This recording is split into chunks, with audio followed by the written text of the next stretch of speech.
With regular use of your precision brewer, it's essential to perform a descale to keep it up and running. We recommend descaling your machine often, but when your LCD shows descale flashing, a descale cycle is needed. The process will take around 30 minutes to complete. Let's do it together now. Empty the water tank. Dissolve 1 packet of the Descaler with 34 ounces of warm water and pour the solution into the water tank.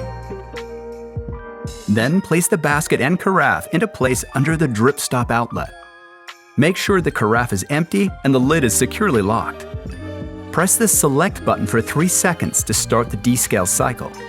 The LCD will show DSL and then display the remaining duration of the descaling cycle.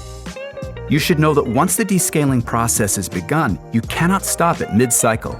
Should you need to force stop the process for any reason, unplug the cord from the power outlet. When the descaling process is finished, the LCD screen will return to the main menu.